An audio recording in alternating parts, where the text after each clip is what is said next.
It began with yet another flashpoint in Los Angeles, an emotional vigil in Echo Park that spiraled into chaos overnight. The city, already fraying from months of tension, watched as crowds shifted from mourning to mayhem. The death of a teenager during a failed robbery attempt had reignited familiar frustrations, but what poured into the streets was more than grief. It was fury. Fires were lit. Police were pelted with bottles. Storefronts were destroyed. A few voices tried to calm things down, but the energy was wild, and there was no leadership to guide it.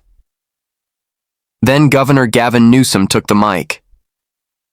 In an unscripted moment during a press conference the next morning, Newsom said, "People are angry, and frankly, I don't blame them. When systems fail again and again, they respond in the only way they feel heard." His tone was casual, but the implication was anything but. The comment ricocheted through the media, interpreted by some as empathy, by others as justification for violence. Critics didn't miss a beat, accusing him of excusing mob behavior. His allies tried to paint it as a call for reform, but the damage was done. The words landed with a thud across the state and across the aisle. J.D. Vance, the Republican senator from Ohio, was quick to respond. But he didn't jump into the media frenzy with wild claims or personal attacks. Instead, he waited for the right moment, a Senate Judiciary Committee hearing on civil unrest and public safety. When he spoke, it wasn't with fire or bluster. His voice was steady, his words sharp. When the governor of the nation's most populous state implies that violence is an understandable response, it's not just a mistake, it's grossly incompetent, Vance said. We don't need leaders who explain away chaos. We need leaders who stop it. The power of Vance's words wasn't just in what he said, but how he said it. Calm, deliberate, and loaded with facts. He referenced the LAPD's report on the incident, noting the dozens of arrests made that night, many of whom were released before sunrise. He cited local reports showing the businesses destroyed, including a family-run grocery store that had served the community for 3 generations. He called attention to the fact that the city, under pressure from political leaders, had scaled back law enforcement presence in the name of community reform. And what did that reform bring them? Vance asked. Empty streets and burned storefronts. As the clip of his remarks circulated, it drew praise not just from conservatives, but from independents and even disaffected liberals who felt Newsom had stepped out of line. The governor's office released a statement trying to walk back the comments, claiming he had always stood for peaceful protest and justice, but it was too late. Vance had already framed the conversation, and he had done it without yelling. The Renor backlash continued to build as national outlets picked up the story. Newsom, known for his polished media presence and progressive stances, was now being questioned for his judgment. Editorials popped up. Is Newsom enabling unrest? Did California's governor justify riots? J.D. Vance, meanwhile, stuck to his message that leadership requires clarity, especially when cities are on edge. He didn't call for a crackdown. He didn't accuse Newsom of corruption. He simply held him accountable for failing to lead at a moment when it mattered most. Even in California, not everyone defended the governor. Some Democratic lawmakers in quieter districts began distancing themselves from the remarks, emphasizing their support for public safety and local businesses. J.D. Vance's comments were quoted during council meetings and town halls far from Ohio. His measured criticism had turned into a national flashpoint, and one that made people stop and reassess the lines between protest and destruction, leadership and abdication. All of it stemmed from a few unscripted lines at a press conference, words that were never meant to be policy, but were heard as permission.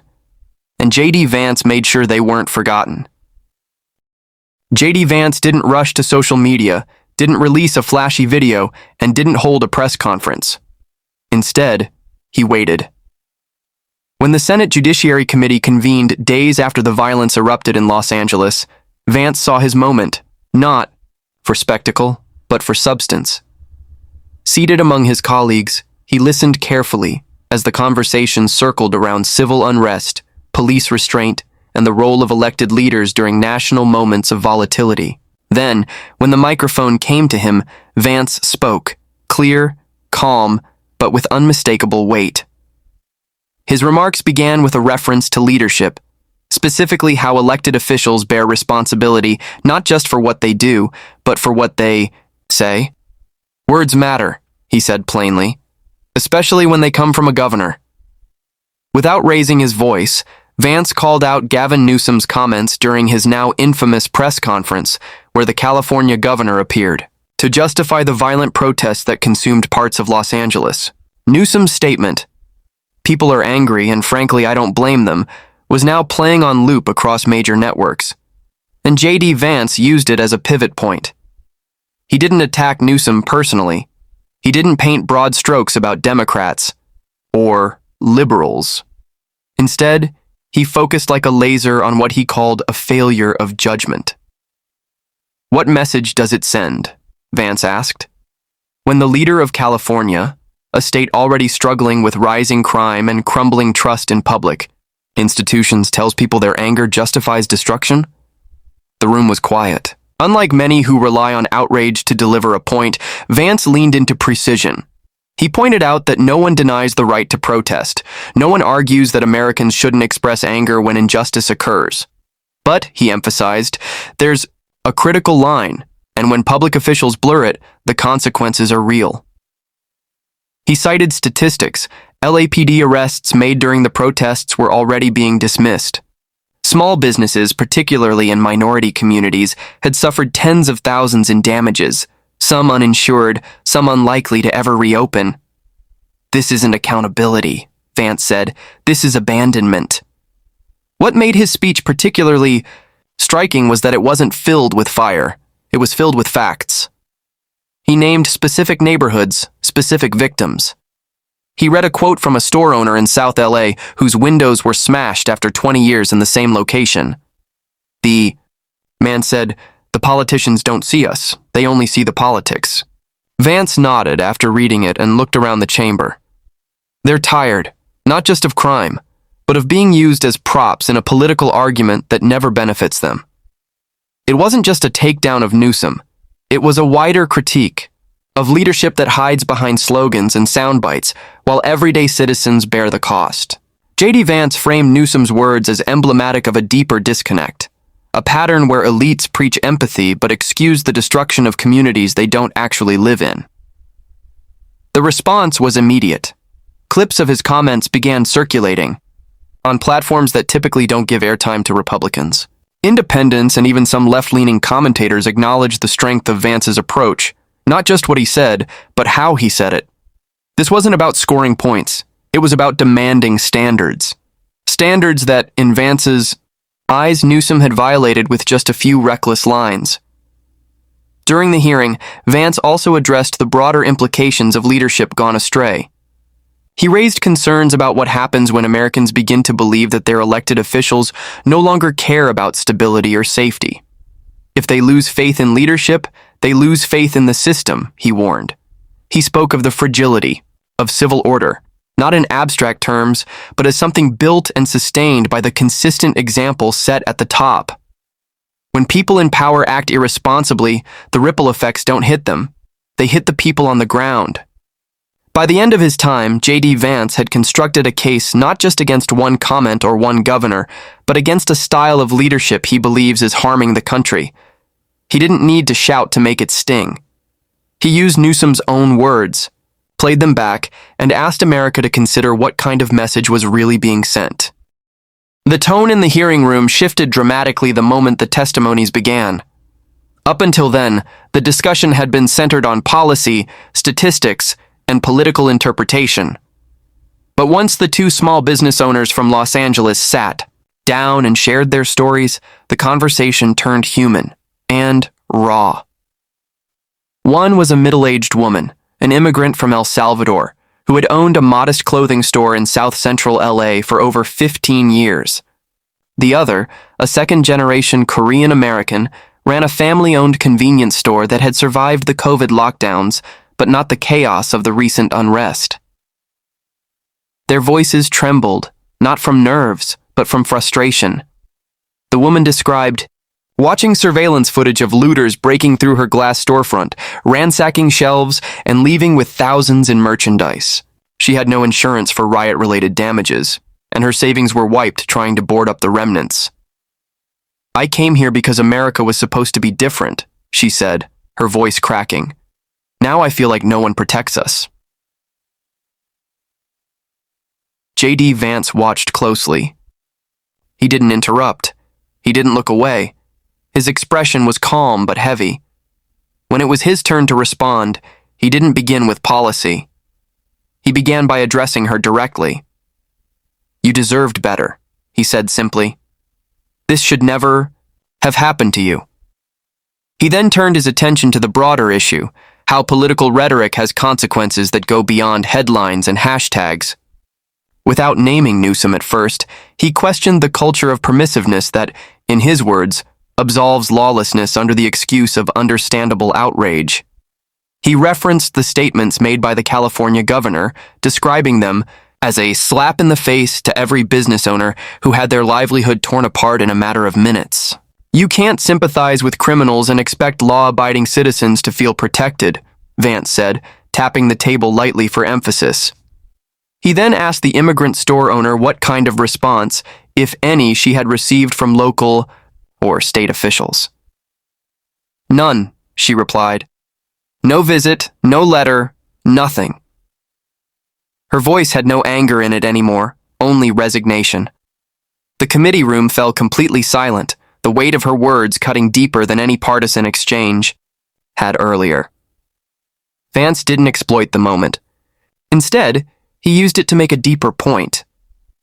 When leadership decides that the political narrative matters more than the people who get hurt, that's not progress. That's abandonment. It was clear he was pointing the finger at Newsom now, not just for his remarks, but for the broader failure to engage with those impacted by the unrest. The fact that business owners like her hadn't even received a phone call from City Hall or Sacramento underscored a level of detachment Vance has long accused elite politicians of. He brought up statistics. How many of the arrested rioters had been quickly released under local no-bail policies, how many businesses had reported damages exceeding $25,000, and how crime continues to rise in areas where law enforcement presence has been reduced due to political pressure. But none of those numbers hit as hard as the face of that woman sitting a few feet from him, still trying to hold herself together, as she recounted the moment she realized she might have to shut down her business forever. J.D. Vance didn't frame the issue as a culture war. He framed it as a crisis of responsibility. "It's easy to speak on behalf of communities when you're standing behind a podium," he said, referring again to Newsom without naming him directly. "It's much harder to show up when the cameras are off and the damage has already been done." He argued that the people suffering most from the fallout aren't the ones calling for radical change. They're the ones quietly trying to stay afloat while the rules keep shifting above them. The testimony from the second store owner reinforced that point. He spoke about his father, who had survived the LA riots in the 1990s and rebuilt the family store from the ground up. "He always told me this country would protect us if we worked hard," he said, "but now I wonder if he was wrong." J.D. Vance looked down for a moment, then said, "He wasn't wrong, but we've let the wrong people steer the conversation." It wasn't an explosion. It wasn't outrage. It was a steady, quiet indictment of leadership that chooses symbolism over service, words over action. And in the faces of those two business owners, Vance had all the evidence he needed. By the time Governor Newsom attempted to clarify his earlier remarks, the damage had already been cemented in the public consciousness. His office issued a carefully crafted statement saying he had never condoned violence, and that his comments were meant to express empathy for marginalized communities. But the timing and tone of the statement made it seem like an afterthought, reactive, not responsible. J.D. Vance, who had already delivered his blistering critique in the Senate Judiciary hearing, didn't even need to respond again. His earlier words had taken root. In television interviews and opinion pages, the story was no longer just about the violence in Los Angeles. It was about whether Gavin Newsom had fumbled his role as a leader, and whether J.D. Vance had exposed something deeper in the political fabric, the growing gap between rhetoric and reality. Editorial boards that typically leaned liberal asked tough questions. Why didn't the governor condemn the violence outright from the beginning? And have we reached a point where political figures are too afraid to stand for law and order when it's unpopular with their base? Vance didn't need to stoke the flames any further. His approach had already set him apart. Where others might have seized the moment for outrage or fundraising, he let the moment speak for itself. In a follow-up interview with a local Ohio station, he said calmly, "I'm not looking to score points. I just think people in power need to realize their words have real consequences, especially when the streets are already boiling." It was that restraint that gained traction, not just among conservatives, but among independents and even some moderate Democrats who felt uneasy about the direction things were going. They weren't comfortable with violence being brushed aside as a symptom. They wanted leaders to acknowledge pain without inviting chaos.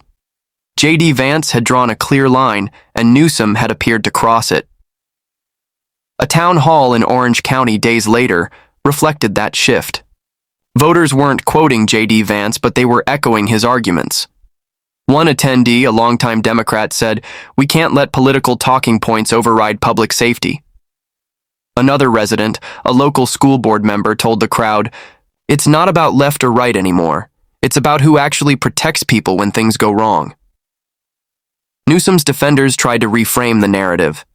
They accused Vance of exploiting tragedy for political gain, suggesting his Senate remarks were timed to fuel a conservative media cycle. But the strategy didn't stick. Vance wasn't the one caught explaining his words. He wasn't the one being asked whether he had encouraged violence. That pressure fell squarely on the governor, who now had to answer not just to his critics, but to voters who felt abandoned. What followed was a string of appearances by Newsom, where he attempted to steer the narrative back to police reform and social equity. But every time he did, reporters brought up the quote that had landed him in this mess. People are angry, and frankly, I don't blame them. No matter how much context his aides tried to add, the original clip remained, more powerful than any follow-up. And with J.D. Vance's calm rebuke already etched into the media cycle, the contrast in leadership style couldn't have been clearer. In the days that followed, J.D. Vance continued speaking on related issues: judicial reform, community safety, urban investment, but he never returned to the Newsom controversy directly. He didn't have to. His handling of the moment had already told voters everything they needed to know. He had struck a balance between empathy and accountability, showing that it was possible to acknowledge injustice without endorsing destruction. In contrast, Newsom's attempt at damage control felt hollow to many. The more he tried to reframe his comments, the more he seemed like a politician trying to patch a leak in a sinking ship. J.D. Vance, by remaining composed and letting the facts and the public reaction speak for themselves, had effectively neutralized the governor's authority on the matter. The fallout wasn't just reputational. Local leaders in Los Angeles began facing questions from constituents about what would be done to support the businesses damaged in the unrest. Several city council members, once aligned with the governor's messaging, quietly began distancing themselves. They called for stronger public safety measures and more visible accountability. And in that subtle but undeniable shift, J.D. Vance's words had resonated far beyond the Senate floor. They had reshaped the conversation, not with outrage, but with clarity. As the dust settled in Los Angeles and the political conversation moved into new cycles, what remained was the clear imprint of a larger question. What does responsible leadership actually look like in moments of crisis? The confrontation between Gavin Newsom's off-the-cuff empathy and J.D. Vance's calculated critique laid bare two fundamentally different approaches to governance. One tried to channel public anger into a political narrative. The other stood firmly in the belief that public trust can only be preserved through accountability, not excuses. Newsom, whether he intended to or not, sent a signal. And J.D. Vance ensured that signal didn't go unchallenged. He didn't rant, he didn't overstate. Instead, he methodically walked the American public through the real-world consequences of what happens when rhetoric from the top goes unchecked. The broken windows, the looted shelves, the lives of small business owners turned upside down, those weren't abstractions. They were evidence of a system straining under the weight of mixed messages. And while Newsom's team scrambled to reshape the narrative, Vance didn't have to. His message had landed with quiet force.